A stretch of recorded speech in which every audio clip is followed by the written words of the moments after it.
Babani Sissoko sixiroolihii dhacay bangiga Imaaraadka sida ka muuqata magaca muuqaalka sheekadeena maanta wadanka ay ka dhacday waa dalka Imaaraadka sanadku waa 1995 goobtuna waa mid kamid ah laamaha Imaaraad banka waxa soo galay inuu dhashay wadanka Mali waxa uu codsaday inuu la kulmo gudoomiyaha qaybta shaqaalaha ayaa weydiiyay shaqada uu jecel yahay in loo qabto waxa uu ku adkaystay in loo gudbiyo gudoomiyaha mar labaad ayayna su'aaleen sababta uu doonayo kulanka maareeyaha iyo waxa uu ka rabo isaga ayaan u sheegay ayuu jawaabay markii ay kari waayeen ay gudoomiyaha u sheegeen inuu jiro nin dalbada in la kulmiyo dib malahan ee ii soo gudbiyay ayuu jawaabay gudaha ay soo gudbiyeen waxa uu la fariistay maareeyaha banka salaan iyo bariidin kadib waxa uu sheegay magaciisa Babani Sissoko ninkani Imaaraadka waxa uu ku soo galay fiisa ganacsi waxa uu sheegay inuu yahay ganacsade caan ka ah dalkiisa Mali Sissoko waxa uu ka codsaday gudoomiyaha banka oo lagu magacaabo Maxamed Ayuub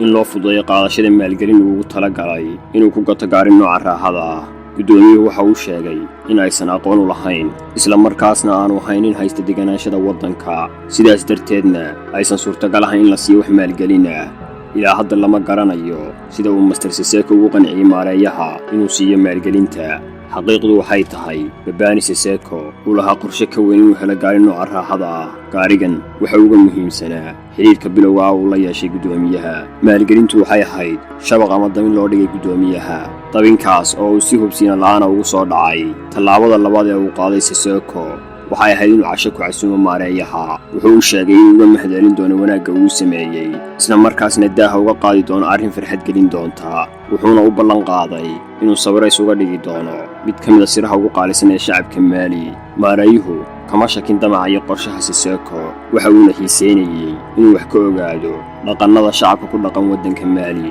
waxa la gaaray waqtigii ballanta gudoomiyuhuna wuxuu iska soo xaadiriyay meeshii lagu ballamay soo dhaweyn salaam iyo marxabayn kadib Sissoko waxa uu weydiiyay maareeyaha ma la socota in aan leeyahay awood cajiib oo aan dadku lahayn maareeyuhu waxa uu weydiiyay waxay awooddaasi tahay wuxuu ugu jawaabay jeebka lacag ma ku haysaa lacagtaas waxaan awood u leeyahay inaan kaashado saaxiibaday oo aan laba jibaaro adigoo hortayda fadhiya macnaha haddii aad gacanta ii geliso 1 milyan waxaan u bedelayaa 2 milyan maareeyuhu kama rumaysan waxa uu sheegayo macquul maaha ayuu nagu jawaabay Sissoko isna waxa uu ku adkaystay hadalkiisa waxa uu codsaday tijaabo inuu hortiisa ku sameeyo maareeyuhu waxa uu la qaatay in la sameeyo tijaabada waxa uu la dalbaday in bank loo keeno $100,000 miiska ayuu saaray haye Sissoko samee oo ay tusi tijaabada ayuu ku yiri intaan u gudbin qaybta dambe ee muuqaalka saaxiib qiime waqtiga ku baxa inaan idin soo gudbino sheekooyin xiiso leh iyo muuqaalo qurxoon hubi inaad channelka subscribe saartay lana wadaag muuqaalkan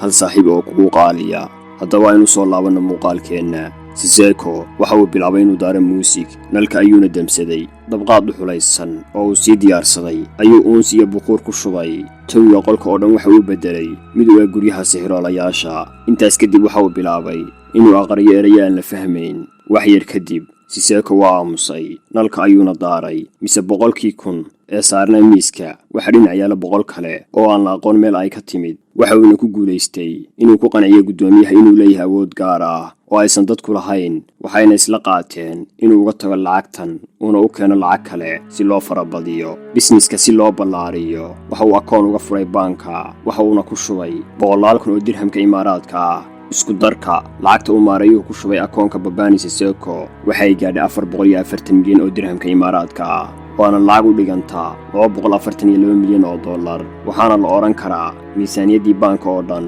gudoomiyuhu waxa uu ku shubay akoonka Babani Sissoko haddaba runtu waxay tahay in Sissoko uusan lahayn awoodda badinta lacagaha run haddii ay tahay in lacagaha sihir lagu farabadin karo sixiroolayaasha ayaa noqon lahaa kuwa ugu taajirsan adduunka arrinta uu sameeyay ayaa ahayd inuu cashada sixir ugu daray maareeyaha isla markaasna uu bedelay qof aysan maskaxiisu si dhammaystiran u shaqaynayn Sissoko markii uu gacanta ku dhigay lacagaha intaas leeg waxa uu safar ugu dhaqaaqay Mareykanka qorshihiisuna waa in loo xawilo lacagaha ku jira akoonka Dubai gudoomiyuhu waxba lama diidana oo wuxuu diyaar u yahay dhammaantiin in loogu xawilo Mareykanka balse waxaa jira sharciyo caqabad ku ah suurtagalnimada arrintan sharciga ugu muhiimsani waa in la ogaado isha lacagta ama meesha ay ka timid waa in la hubiyo lacagtan inaysan ahayn lacag madow oo ku soo gashay sifo aan sharci ahayn lacagta madow waxa loo yaqaan lacagaha ka soo xarooda iibinta maandooriyaasha ka ganacsiga hubka, xubnaha aadanaha, dhaca, xatooyada iyo wixii la mid ah. haddii aad danaynaysaan mawduuca lacagaha madow, idam alle waxaan idinka soo diyaarin doonaa muuqaallo gaar ah si uga gudbo caqabadan. waxa uu booqday bangiga Citibank waxa uuna codsaday in loo gudbiyo qaybta xawilaadaha dibadda, waxaana lala kulmiyey gabar madax ka ahayd qaybtan. Siseko waxa uu si tartiib xiriir ula bilaabay gabadhii mas'uulka ka ahayd qaybta xawilaadaha, waxa uuna u sheegtay jacaylkiisa. muddo kadibna waxa uu soo bandhigay inuu guursado. Siseko ma aha nin ka hadlaya afka oo keliya, waxa uu ku daray gacan furan. lacag gaaraysa $500,000 ayuu ku qarash gareeyay qoftan muddo kooban gudaheed. arrintanina waxay u fududaysay inuu guursado muddo kooban kadib isbarashadooda. dabcan guurkani waa mid dan weyn ugu jirto Siseko, wuxuuna helay qof u soo xawila dhammaan lacagaha ugu jirta akoonka uu ku leeyahay Dubai Islamic Bank. Siseko waa nin gubaya lacag uusan dhiig iyo dhibaato toonna u soo marin, wuxuuna bilaabay inuu si xuduudaha ka baxsan ugu loo faro lacagaha ku jira koontadiisa. waxa uuna qiimo jaban ku iibsaday shirkad duulimaad oo xaalad khasaare ku jirtay, kama lahayn ujeeddo ganacsi, wuxuu ugu talagalay inuu ku dhaqo lacagaha ku qulqulaya koontadiisa ee aanan ka imaan ganacsi ama il dhaqaale oo la fahmi karo. waxa uuna yeeshay kooxad iyo goor daba socota oo u sacabatunta shaqaale iyo taageerayaal midka aad jeceshahay ku tilmaan. waa rag u fududeeyay shaqooyinkiisa kuna qaba dheef dhaqaale. Babani Siseko waxa uu galay hal qalad oo soo afjari doonta nolosha calaacalaha ku sida cirka la maraysa, qalad ka toosin doona hurdada macaan uu jiifay 3 sano. waa 3 sano oo ay ku socotay tuunbal lacag ah oo aan dhammaad lahayn.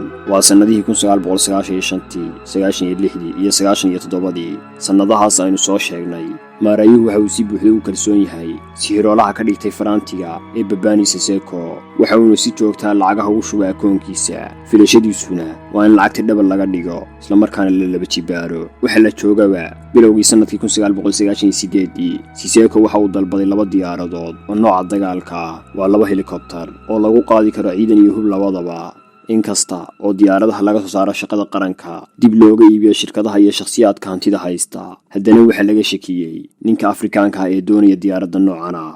waxaa raadraac lagu sameeyey Babani Siseko. dhalashadiisu waa dalka Mali. waxa uuna isku dayay inuu fasiraad ka bixiyo baahida uu qabo diyaaradaha dagaal ee helikobtarka ah. ugu horreyn isaga ayaa su'aal la weydiiyey sababta uu diyaaradaha u gadanayo. waxa uuna sheegay inuu qorsheynayo inuu ka dhigo air ambulance ama ambalaaska hawada. nasiib xumo, jawaabta uu bixiyey Siseko ma aysan noqon mid lagu qanci karo. intaas kadib waxaa bilowday baaritaan ujeedkiisu yahay in la fahmo sababta dhabta ah ee Siseko u doonayo iibsashada diyaaradahan.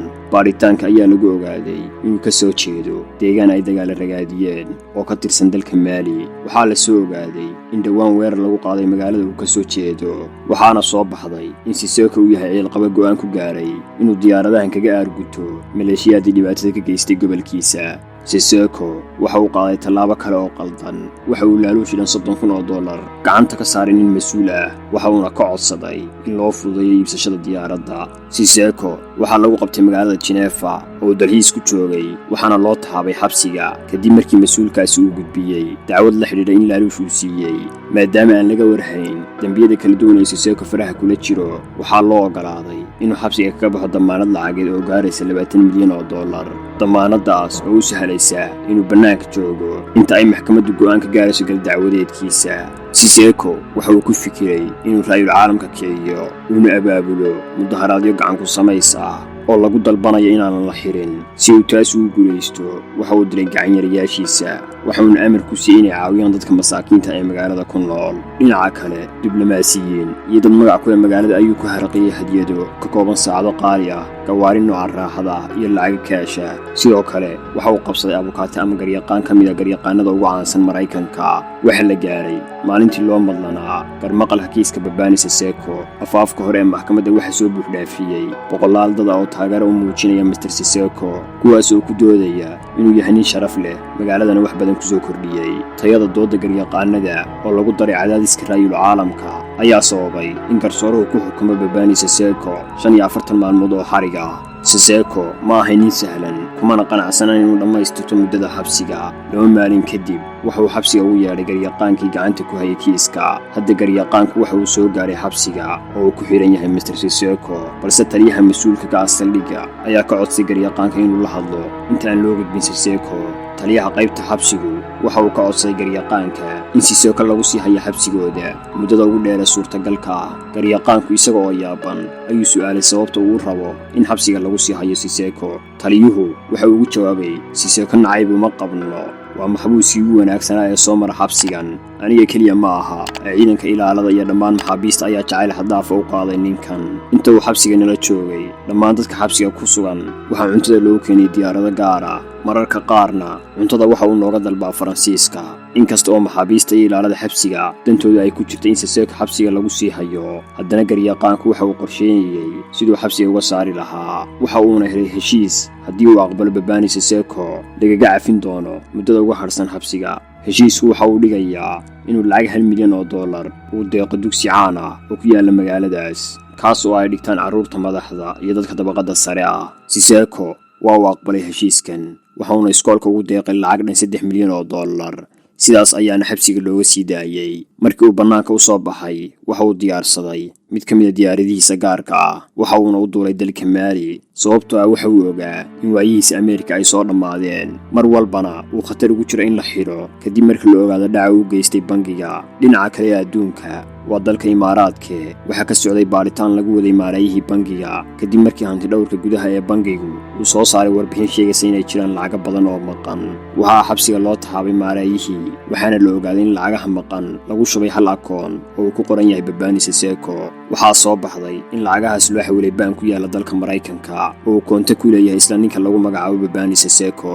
waxayna warqad u qoreen baankii Ameerika oo ay ka codsadeen in loo xanibo lacagtan, isla markaana la soo celiyo lacagaha sharci darrada ah ee ku jira akoonka Babani Siseko. waxaa loogu jawaabay in akoonkan aysan ku jirin wax lacag ah, balse ay lacagtu ku soo gashay hab xawilaad ah oo sharciga waafaqsan. waxayna bilaabeen baadigoobka ninka dhacay bangiga ee Babani Siseko, balse nasiib xumo waxa uu isaga baxay gebi ahaanba dalka Maraykanka. waxa uuna ku sugan yahay tuulo ku taala dalka Maali, inkasta oo uusan samayn wax lagu tilmaami karo dhac bangi oo lacagahan si caadi ah loogu shubay akoonkiisa. haddana Babani Siseko waxa uu ku fikiray hab uu kaga badbaado eed kasta oo loo qabsan karo mustaqbalka. waxa uu bilaabay inuu shacbiyad ku samaysto deegaankiisa isagoo adeegsanaya kelmadda dadka masaakiinta ah. muddo kadibna waxa uu isu soo taagay doorashooyinka ka qabsoomay dalka Maali, waxa uuna noqday diblomaasi la xasaanad uu ku gaban karo. walow sanadkii 2015 uu ku guuldarraystay difaacashada kursigiisa, haddana laguma soo ogin wax dacwad ah oo la xiriirta bangigii uu dhacay. sanadkii 2018 ayay shabakada BBC ka diyaarisay taariikhda ninkan barnaamij ay ugu magac dareen Sihroolihii Haday Baanka. waxayna sheegeen in deeqsinimada, dhiiranaanta iyo maskaxdiisa oo la isku daray ay u suurtageliyeen arrimo badan oo aan suurtagal ahayn. waraysigan waxa uu daaha ka qaaday waxyaabo badan oo ku saabsan nolosha iyo taariikhda ninkan, waxaana ka mid ahaa inuu ahaa nin aan waxba baran, isla markaana hal luuqad ku hadla, balse leh maska xoog badan waan ilaawin xogaha, taariikhda, taleefannada iyo warbixin kasta uu hal mar ogaado. waxa kale oo waraysiga ku xusan in ninkani uu aad u caawin jiray qabiilkiisa iyo dadka ku nool deegaanka uu ka soo jeedo. waxa uuna ahaa nin ay aad u jecel yihiin oo agtooda qiimo ku leh. daawade muuqaalkeena kuma soo koobi karno warbixinaha ku xusan wargeysyada caalamiga ah ee ku saabsan taariikh nololeedka iyo habdhaqanka Babani Siseko. waxaa kugu filan inaad magaciisa ku qorto Google-ka, waxaadna helaysaa 10 ribood oo laga diyaariyay ninkan. intaas ayaynu kusoo gabagabaynaynaa sheekada Sihroolihii dhacay bangiga DIB ee ka baxsay cadaaladda.